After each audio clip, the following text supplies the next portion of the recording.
Welcome back, Heat Seekers. The draft is in the books. Hopefully, your NFL teams got better, and hopefully, within the next few days, your fantasy teams will get better. Tonight, we are going to do a full 3-round Superflex rookie mock, give you an idea of what our reactions are to these picks and what's happening, and see if we can drive some people crazy, because I don't know about you guys, but this weekend kind of threw some of my offensive board in flux because I don't really love a lot of these landing spots. With that being said, I am joined by two of the best in the game. Cody Woodman, how are you, my friend? Welcome aboard, and thanks for joining us. Appreciate it. Thanks for having me as always. I'm doing well. Very excited. It's been a fun weekend, kind of a crazy weekend. I don't think it's one that anybody expected. So, yeah, let's have some fun and see what happens. Craig, how are you?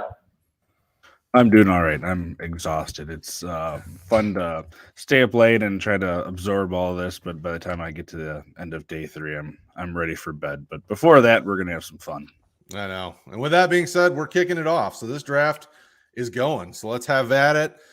This will be interesting because, and we chose Superflex because this is going to be a challenge. There's not really necessarily a quarterback, which in Superflex you normally go quarterback, but in this case, well, and even here, Anthony went with Breece Hall. Are you guys on that thinking that you have to go with something other than quarterback because Pickett is not worth it? What do you think, Craig?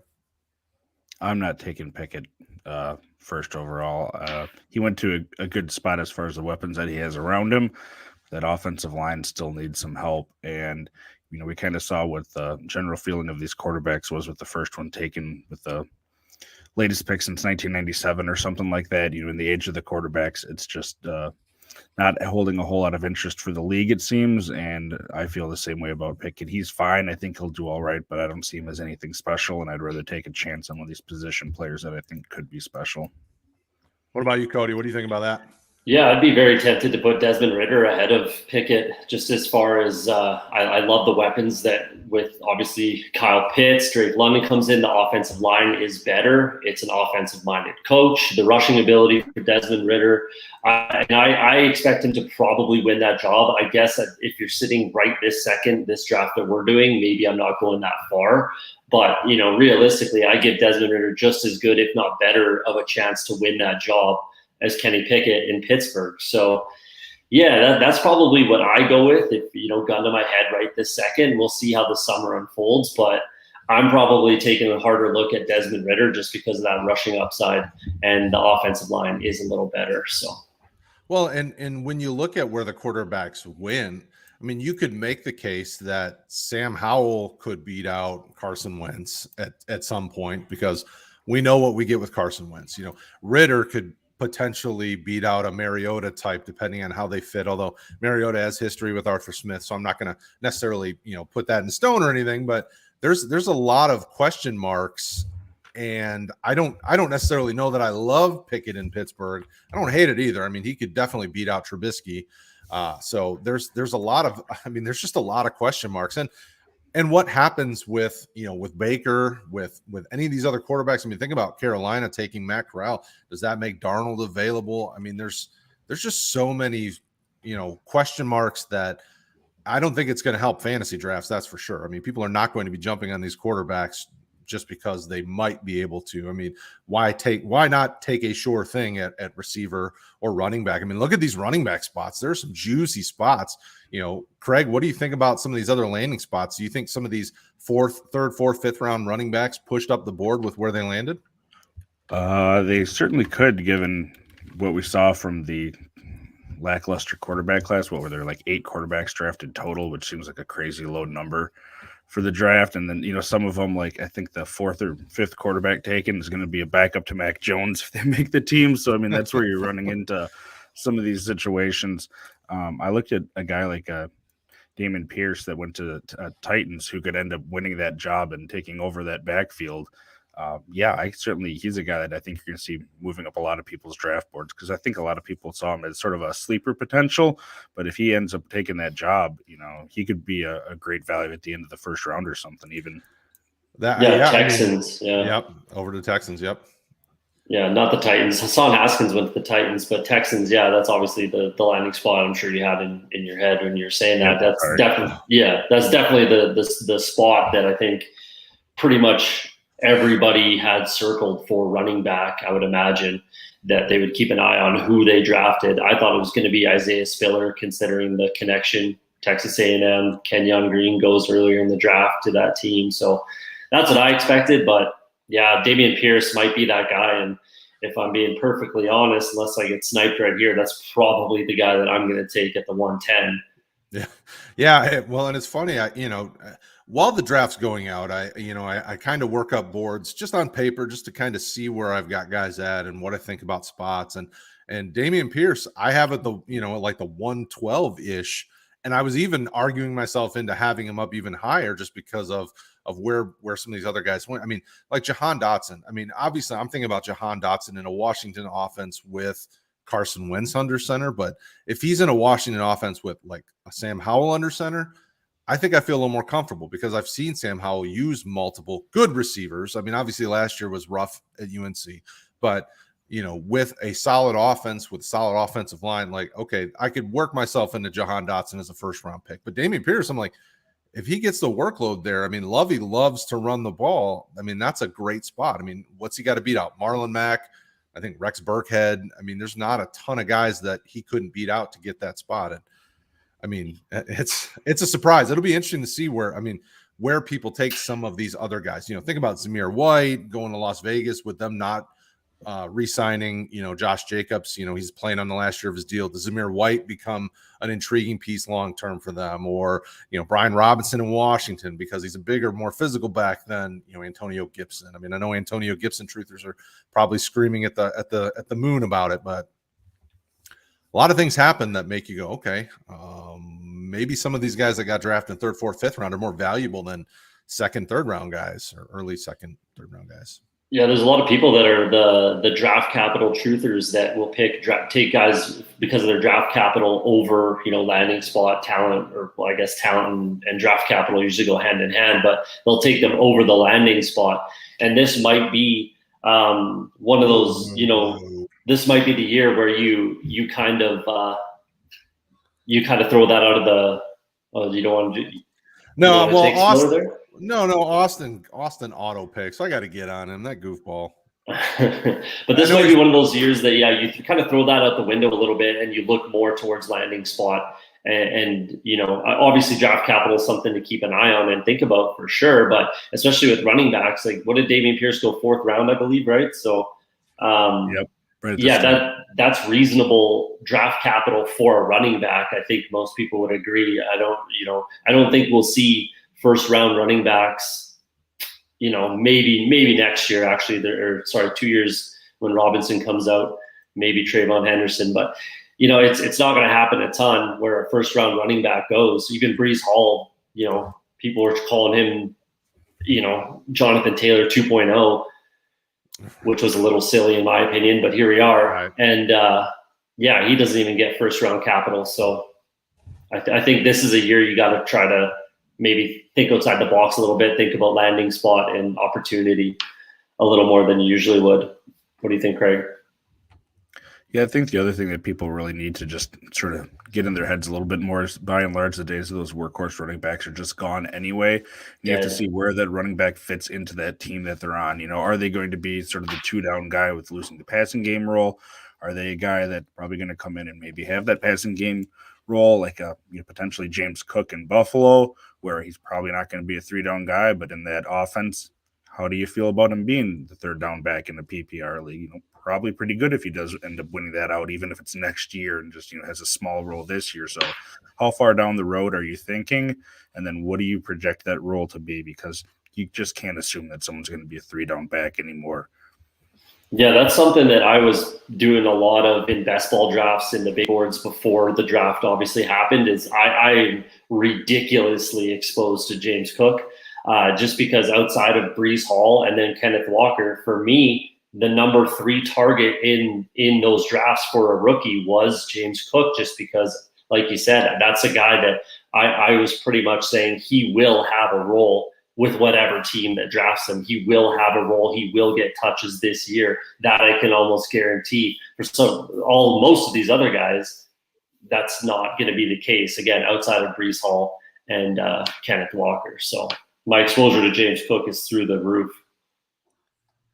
Well, now I want Austin in here so he can explain himself. He said he wanted Desmond Ritter here at the 1-8 and or 1-9. I want to know why he wanted Desmond Ritter in the first round. That's a fascinating pick to me. Like I said, man, I might pick him. I might be more open to taking him over Kenny Pickett in these types of formats, just because I like that rushing ability. I like the offensive line. I like the offensive coach. Two big, go up and get it, jump ball type of receivers on that team. That I don't mind. I don't mind Desmond Ritter. I'm a big fan of him personally. I really, really liked him. He's my favorite quarterback in the entire class. So I don't fault him personally.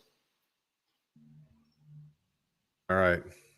So then after Ritter, we saw you take Pierce, who I had at 112, which it doesn't surprise me because we both have been very high on that spot. Craig, why don't you talk about some of these last few picks that have been happening? What do you think about them? Well, I pick. Oh, you're muted, Craig. That would help then. I like Spiller with going to the Chargers. Joshua Kelly was a 4th-round pick of the Chargers last year, I believe. So you're probably looking at those two guys sort of competing with each other to be the backup for Eckler, or if he gets hurt, no one's going to be really just taking over his role completely. But I do like Spiller overall from just I had him in my top 3 running backs. I don't think he is there anymore for the draft once we're all said and done here, but he's still clearly in that top 4 or 5.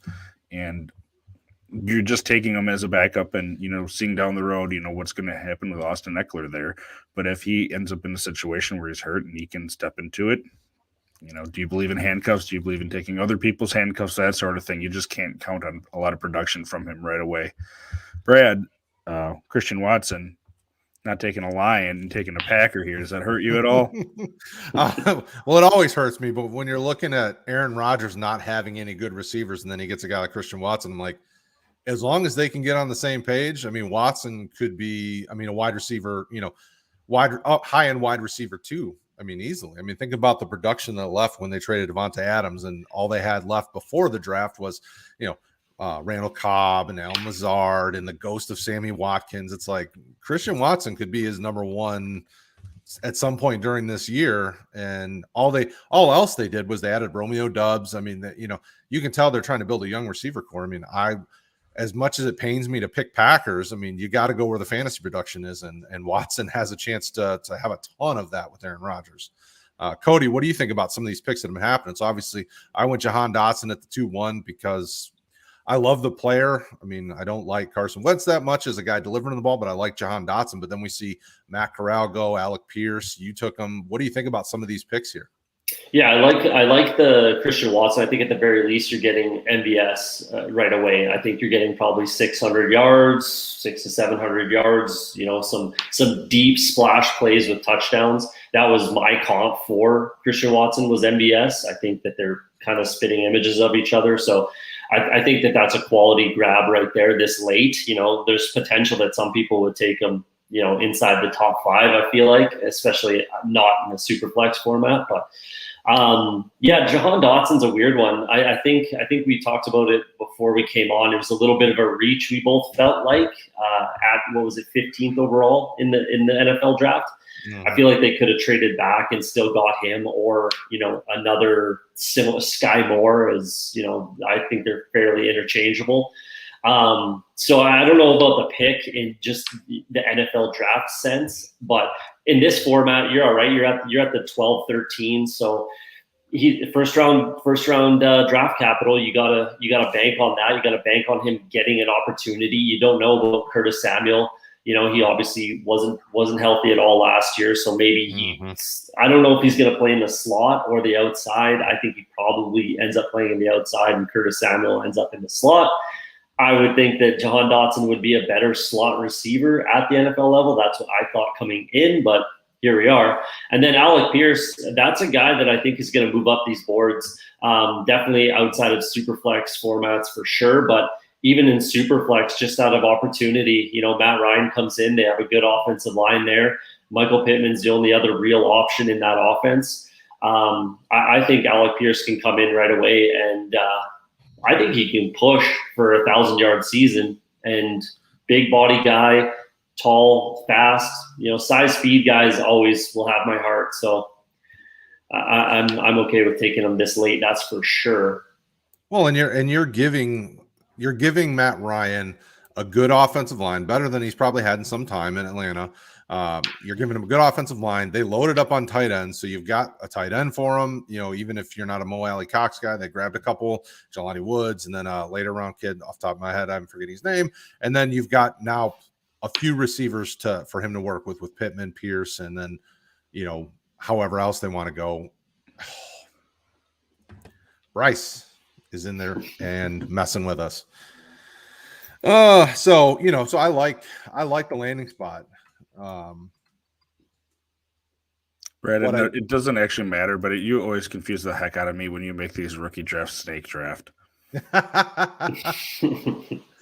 I know. I leave it a snake. It really doesn't matter either way, right? Right. I mean, it's whoever thinks is going to go there, they're going to take there. That doesn't really actually change anything for a team. It just confuses me when I expect to see it jump back and then Brad's picking 2 in a row. What are you doing? Wait a minute. Just messing with everybody. I mean, Malik Willis is probably in the second round, I would think. Yeah. Because, even during the draft, you heard the network guys talking about how Ryan Tannehill hasn't been showing up to voluntary workouts. They're already building a narrative like, okay, keep an eye on Malik Willis, but and I don't hate him going in the second round just because I think there is potential there. And throughout the draft process, people saw potential. He was just raw, so it's like, okay, well, fair enough. What do you think about Pittsburgh drafting a ton of receivers, Craig? I mean, would they draft 2 receivers in this draft when they already had a pretty loaded wide receiver group? Yeah, I mean, they certainly needed to add some depth. They had lost James Washington and Juju, and clearly they want to give weapons there for their new quarterback, whether it's going to be Trubisky this year or Pickett ends up winning it, whatever they think. But I don't really. It was confusing to me how many they took. I think Claypool's got 1 year after this, and he's an unrestricted, I think, after 2023. So if they're planning for the future or just trying to gather as many weapons as they can, I certainly do like Pickens. If he was healthy and didn't have those off the field concerns, I think he probably would have been taken much higher in this draft. But we saw that with a lot of players that had potential. Oh, here's trouble. Look at this. we brought in the big guns. That sexy stud from Las Vegas is calling in. Rick, what's up, brother?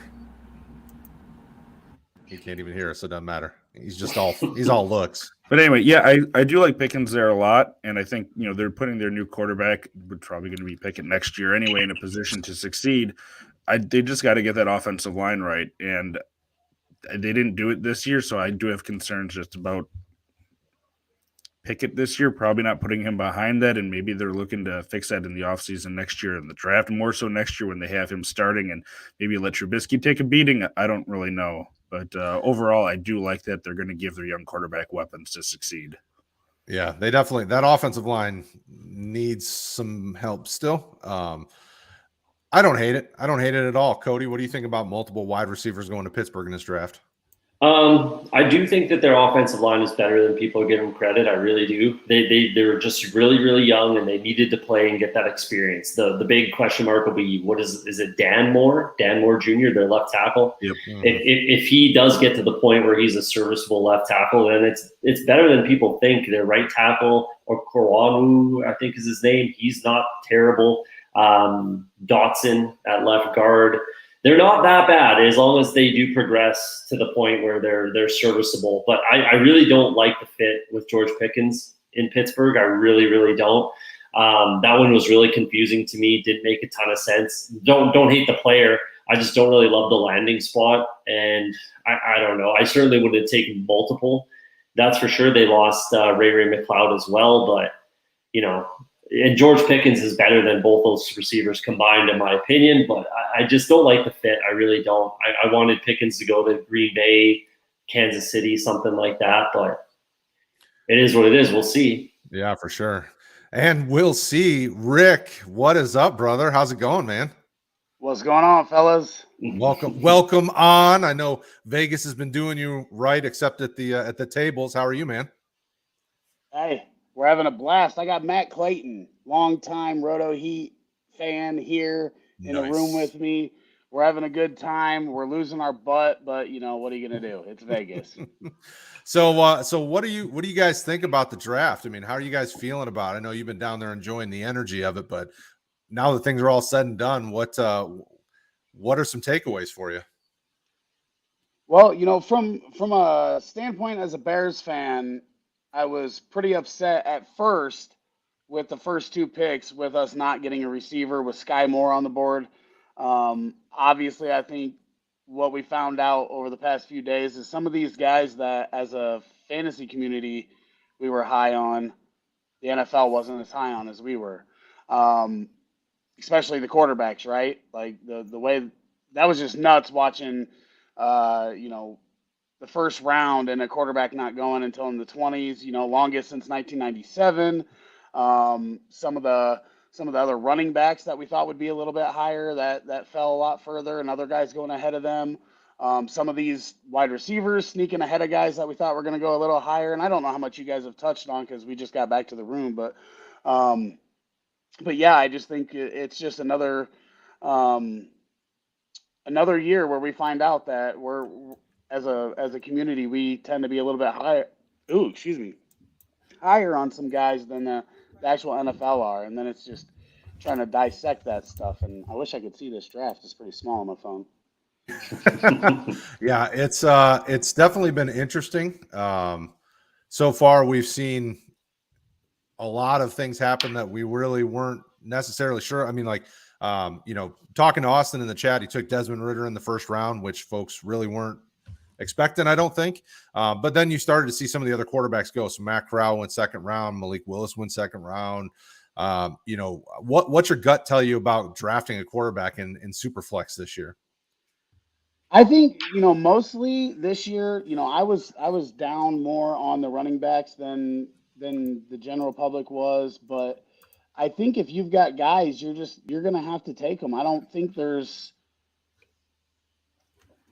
like a set order that you gotta take guys, and I think Brees Hall's probably the number one, and then I like Garrett Wilson and Drake London, but I think there's questions with a lot of the other receivers. I like Olave, but once you get past those, the first half of the first round, even in Superflex, I think it's a toss up. You're taking your guy and just hoping you're right. Yeah, I was saying that about draft capital. You kind of got to throw it out the window a little bit this year. Just look at landing spot and look at the opportunity that they're going to get, or you think they're going to get, or you hope they're going to get, whatever it is. Just take your guy and don't worry so much about what their draft capital was, because it just was that strange of a draft this year. Well, and there's potential here. Like, there's plenty of guys that can give you fantasy value, but this would be the draft if you're not entirely sure you love a guy. Trade back or trade out. I mean, I don't hate it if somebody, I've been getting DMs on Twitter from folks in the community asking, "Hey, I'm on the clock," and somebody, like, one of the ones specifically, our boy CXK messaged me, was talking about somebody offered him 1-3 straight up for Tua in a super flex, and I said, unless you really think Pickett's a guy that you can get because he had some other later firsts. It's like, if you love Pickett more than Tua, okay, use 1-3, go get you your favorite receiver that's still there, a running back, but I don't hate not trading into this draft, but trading out of this draft. Craig, what are you doing with first round picks? Are you willing to stay and take a chance, or are you looking to acquire more picks in the future? He's not willing to do anything right now. Looks like he's having technical difficulties. So, Rick, how do you feel about trading back, trading out? Like, are you a guy that tends to do that, or do you want to make your picks? Honestly, this year more than ever, I think I'm going to be willing to trade back and trade out of this draft entirely. I think those top 6 guys that I was talking about, if I can get one of those guys, I'm okay with staying in. But other than that, if I can pick up some 2023 picks, or move back and add a 2023 second on top of moving back, I think I'd rather get some capital in that next draft if I can. With everybody being, obviously rookie fever every year. It doesn't matter how good the class is or isn't. We can go back to the Zeke draft when Treadwell and Shepard and all those guys were in that class. This reminds me a lot of that class where, other than, like I said, Wilson, Olave, and London, I want a little bit of Treylon Burks. I want a little bit of Christian Watson in Green Bay. But other than that, like I'm not stuck on anybody. I can, a little bit of Walker. But other than that, try to get that capital next year if you can. I think it's pretty consensus. It's just certainly not trade up. I was saying before we came on, I'm in a 32 man. I have 21 and 23, and I'm not moving. I'm not going to trade anything or trade up. I'm not going to sink in more assets to move up for, again, like Sky Moore and John Dotson. Those guys are pretty interchangeable. I mean, obviously Sky Moore's draft or landing spot is much better than Dotson's, but yeah, I'm certainly not trading up. That's for sure. I might trade back, might trade out, get next year assets, whatever it is, but I'm never going to be trading up in this in rookie drafts personally. Well, and Craig, I'll shoot a question over to you. So this is it. So this is the first 3 rounds. It's in the books. It's up here on the screen, but what we saw here is an interesting trend. We saw, look at all them blue marks. Look at how many wide receivers got taken in this specific mock. I mean, there's a ton of guys, but even like, look at the back half of the 3rd round. I could make a case for Calvin Austin, Danny Gray. I'm going to mess up his name, but Velus Jones over in Chicago, just because of what is on that team. Those guys could be guys that you stash on your taxi squad and see what happens. I mean, with all the Debo talk, and then with Chicago not having a ton of options outside of Darnell Mooney. Craig, what do you think about some of these receivers that win the back half of the 3rd round? Are they good stashes for future value? I mean, Tyquan Thornton to New England, he was a 2nd round pick. Where's your head at with a lot of these wide receivers at the back of the draft? I think by and large, it's a taxi squad kind of draft, in that there's a lot of players that, yeah, they might have gone to good situations, but we weren't completely sold on them to begin with, and you're going to want to see something out of them before you're just willing to commit that full roster spot to them. A bunch of these guys went to teams where there's a lot of competition already, and they might have been a higher draft pick, but we know yet being a high draft pick is going to give you opportunity. But if you don't do anything with that opportunity for fantasy football, you're not going to be overly useful. So, a guy going to the Patriots like Thornton that already, had a mess that didn't support a whole lot of fantasy relevant wide receivers, I'm going to want to see that out of a wide receiver with Mac Jones before I go ahead and just use a full spot on him on my roster.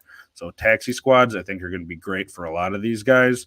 And, next year there seems to be a higher premium in terms of high-end draft picks. So I think, like Rick and Cody both said, if you can trade out and, get a 3rd and a 1st next year, I'd be looking to do that a lot as well.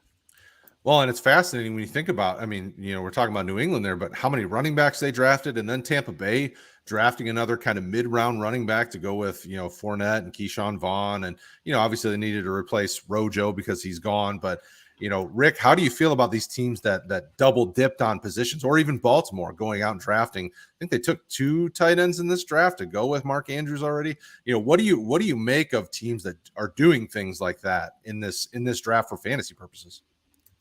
Well, we've talked about it a little bit already this offseason, but the offense in the NFL is changing right before our eyes, right? There's a lot of different theories, but the ball is it's coming closer to the line of scrimmage. And, like yesterday with Jones with the Bears, I had no idea who he was. I don't have any idea. I know he's fast, right? And he's a kick returner. So how are these teams going to use these guys? Are they going to use them? Are we going to see more of a Debo role expanded out onto other teams with these fast guys that have the ability to break big plays? And is that how these teams are going to use those guys? I think, though, in a draft like this, when you don't know and you're not certain in guys, you're not super confident in guys, that's why we're seeing more teams double dip on certain positions, because there's no like standout best player available, and they want to make sure one of them hits, so they're double dipping and going after multiple guys at the position. Kind of reminds me of Green Bay took who was the guy Moore that they took ahead of MVS that year. Jamon They Moore. also Yep. took They also took Jamal Williams ahead of Aaron Jones, and double dipped in both of those drafts and got one out of the 2 that actually, Jamal Williams actually helped the team for a little bit, but he wasn't like great. But one of the two turned out to be a guy that really played a part on their offense at each position. So I think that's kind of what we're seeing with the NFL, especially in this draft class, where there's not enough guys that stand above the rest. And teams just don't know what to do. Kind of like us right now, right? With a lot of the guys, we don't know what to do. Well, go ahead, Cody. It's just an absolute arms race. The NFL is an arms race right now, and it's just it used to be like there was a couple guys that had 4.3 speed, something like that. Now almost every guy this year that set a record for the most sub 4.4 40s. So there's just so many weapons out there. And yeah, like you said, moving it towards the line of scrimmage, that's a great point, because a lot of these tight ends, like Isaiah Likely, Dulcich, Jelani Woods, all these guys, they can't block. They're not good at it, right? So they're tight to the line of scrimmage. They're basically gigantic slot receivers. So, double dip on those guys, and then, you put them, and I was talking about this last year, actually, Brad. I don't know if you remember when we had this conversation about, lining up double tight ends on the same side, one that can block and one that can't. And then you could do so many things with quarterbacks rolling out and bootlegs and stuff like that with these tight ends that, can catch. And the blocking tight end can catch, and then the receiving tight end is obviously your main weapon in the passing game. But yeah, I think that's just an absolute mismatch nightmare. And then defensive coordinators aren't really sure what to do or who's the guy, especially for the that's why we're seeing a lot of 3 safety sets on defense, is they're trying to keep up with these tight ends usually. Well, and that was the funny thing. During the broadcast, I don't remember hearing any of the network people saying this guy's a strong blocking tight end. They were all fast. They were all receivers. I mean, the NFL is hurting for blocking tight ends. I mean, that seems like it's going by the wayside, but there is a need for the blocking tight end still. So not fantasy relevant, but it is funny to listen how the broadcast has changed over the years. Because, I mean, I didn't hear a single tight end that could block. I was like, I don't know if these guys are just converted tight ends or something, or wide receivers, but most of them were just fast and catching. So the ones that can do both, I think, are that much more valuable. That's why Trey McBride was so valuable in this year's draft, I think, because he's a fantastic blocker and a very good catcher of the football. Same thing with Cade Otton. He didn't have the college production realistically, but he was my number 2 tight end because he's a very good blocker and he's very good in the passing game. The production wasn't there at Washington, and he went to a fantastic landing spot. I'm surprised he didn't get drafted in this. I was thinking about taking him at the end there. There's a good, reasonable possibility he ends up starting at tight end for the Buccaneers, and that's a great job to have. I think we all know that. So. If Gronk stays in the party life, he will have a job to start for sure. So that's it, folks. I mean, 3 rounds in the books. We'll post this. I'm sure I'll share it out on Twitter so folks can see it. But, like the video, comment, send it out to people so they can see this. This is our quick, interesting take on the draft. Hopefully it's been helpful for you guys. I know I have a rookie draft that starts at 9 a.m. tomorrow. I know lots of rookie drafts start in the next few weeks. The RotoHeat League do as well.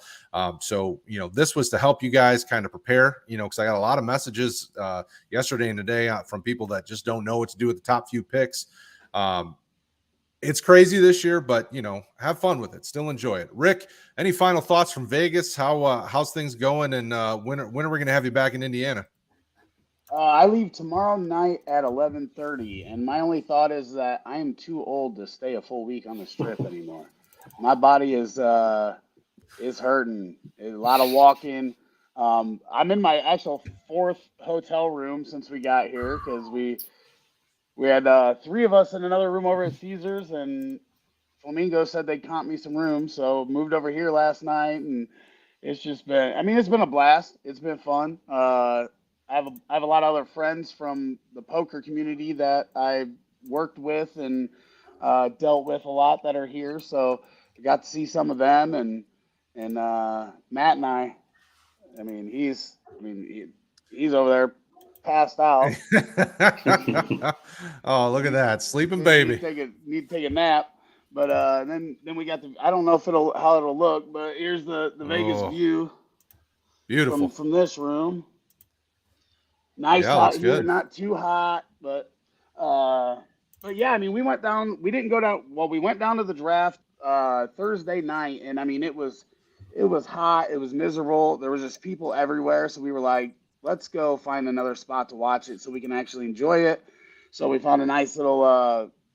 Well, we ran into just four other guys. The Caesar sports book was charging for seats in their sports book. So we decided to team up and try to get a discount with these other four guys uh, to lower our seat prices. And then they offered us a VIP area. And the one guy from the other group said he'd pay for it and then us Venmo him. And it ended up being less than what we were going to spend on just an individual seat. So that worked out. Plus all you can drink. That's awesome. But we went down last night and watched part of it. Then watched Ice Cube. Snuck around and watched Ice Cube after the draft. Yay. So it was a good time. And we've ran in. So Kenny Mayne was playing craps at Caesars, and then one day we were in the sports book. He came running in there to make sure he got his bets in. So I think he's just degenning in between jobs. And then Matt ran into Michael Irvin and Chase Claypool That's awesome. on different trips. So it's been fun. It's been fun, but I'm ready to be home. It's been a long trip for sure. I'm sure your work and the RotoHeat community is ready for you to be back as well. It's been a good week, but it's I'm glad you got out there, man. I'm glad you got out there, and we'll be glad to see you back for next week.